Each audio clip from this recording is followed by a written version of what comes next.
दोस्तों, इस बात को बहुत ध्यान से सुनो और समझो। अगर आप ऐसे इंसान बन चुके हो जो सुबह उठते ही अपने फ़ोन पर हमला कर देते हो, 2-4 घंटे फ़ोन चलाने के बाद फिर खाना खा लेते हो, खाना खाने के बाद आपको नींद आ जाती है और आप फिर सो जाते हो, और उठने के बाद क्या, फिर से वही फ़ोन।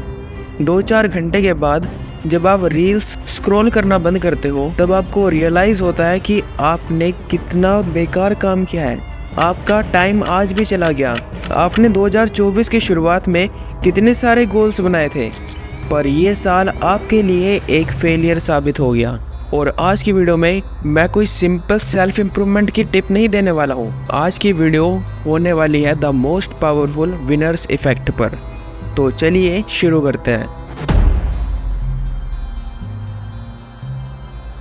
तो नमस्ते दोस्तों, लोग YouTube पर बहुत सारी वीडियोस बनाते हैं। 7 days challenge, 21 days challenge, monk mode और ऐसी कई सारी वीडियोस हैं जिसमें वो दावा करते हैं कि ये वीडियो आपकी लाइफ बदल देगी। और हाँ, मैंने भी आपकी तरह उन वीडियोस को देखा है और उन्हें अप्लाई करने की भी कोशिश की है, बट वो मुझसे नहीं हुआ और शायद आपसे भी नहीं हुआ होगा। एक दिन मुझे रियलाइज़ हुआ कि सुबह 5 बजे उठना क्यों ज़रूरी है। जब इलोन मस्क जैसा आदमी सुबह 9 बजे उठता है तो इसमें कुछ तो गड़बड़ थी, और वो है कि ये सक्सेसफुल पीपल्स ना विनर्स इफेक्ट का इस्तेमाल करते हैं, ना कि कोई मोड का। और इन वीडियोस को देखने के बाद जब हम इनका दिया हुआ चैलेंज कंप्लीट नहीं कर पाते तो हम डिमोटिवेटेड फील करते हैं और शुरुआत की तरह उसी लूप में फंस जाते हैं। अब विनर्स इफेक्ट है क्या और इसे यूज़ कैसे करना है, आपको ये बात मैं एक एक्सपेरिमेंट से समझाता हूँ। 2 बंदरों को एक केज में डाला जाता है, जिसमें से एक बंदर बहुत ज़्यादा ताकतवर होता है और दूसरा नॉर्मल ही होता है। उनकी फाइट कराने से पहले जो ताकतवर बंदर था उसे एक ड्रग इंजेक्ट कर दिया गया जो था मज़े वाला। उनकी फाइट शुरू हुई और पता है कौन जीता? नॉर्मल वाला। उसके बाद अगले दिन उन दोनों की दोबारा फाइट की गई, बट इस बार किसी भी बंदर के साथ छेड़छाड़ नहीं की गई। वो जैसे नॉर्मल थे उन्हें वैसे ही फाइट कराई गई। तो आपको क्या लगता है कि इस बार कौन जीता होगा? अगर आपने ताकतवर वाले को चूज़ किया है तो आप बिल्कुल गलत हो, क्योंकि इस फाइट में भी नॉर्मल वाला बंदर जीता था। इसके बाद उस ताकतवर वाले बंदर को बदलकर उससे भी और ज़्यादा ताकतवर बंदर को रख दिया गया। और आपको क्या लगता है कि इस बार जीतेगा कौन?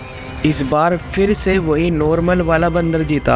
अब आप कहोगे कि ऐसा क्यों? तो इसका जवाब है क्योंकि उस बंदर के अंदर आ गया था विनर्स इफेक्ट। जब हम जीतने लगते हैं तो हम में बहुत ही ज़्यादा कॉन्फिडेंस आ जाता है, जोश पूरा भर जाता है, और जिसी के कारण हम जीतने लगते हैं, और इसे ही विनर्स इफेक्ट कहते हैं। और अब इसे अप्लाई कैसे करें वो भी समझ लेते हैं। आप सोच रहे होंगे कि ये बहुत ही ज़्यादा मुश्किल है, बट नहीं, ये इतना भी मुश्किल नहीं है। आपको मैं एक सिंपल एग्जांपल से समझाता हूँ। आपने कभी ना कभी अपनी ज़िंदगी में क्रिकेट तो देखा ही होगा। उसमें क्या होता है कि जो प्लेयर्स फॉर्म में आ जाते हैं वो बहुत ही ज़्यादा बढ़िया मैच खेल कर जाते हैं, मैन ऑफ द मैच बन कर जाते हैं, क्योंकि धीरे धीरे उनका कॉन्फिडेंस बिल्ड हो जाता है। और इसी तरह आपको विनर्स इफेक्ट को अप्लाई करना है। आप रोज़ छोटे छोटे गोल्स बनाओ और उन पर ध्यान दो। बिग विन की जगह स्मॉल विनिंग्स पर ध्यान दो, उसे अचीव करो।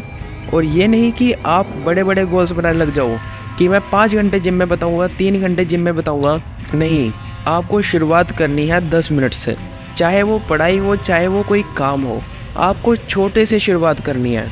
छोटे छोटे रोज़ काम करते रहो, धीरे धीरे उनका लेवल बढ़ाते रहो, और जब आप उन गोल्स को अचीव करोगे तो आप में भी विनर्स इफेक्ट आ जाएगा। और अगर आप ऐसे ही और सेल्फ इम्प्रूवमेंट की वीडियोस देखना चाहते हो बिना किसी बकवास और टाइम पास के, तो आप इस चैनल को सब्सक्राइब कर ही सकते हो। और अगर आप चाहो तो और वीडियोस भी आप देख सकते हो। एंड हाँ, मैं आपसे वहीं मिलूँगा।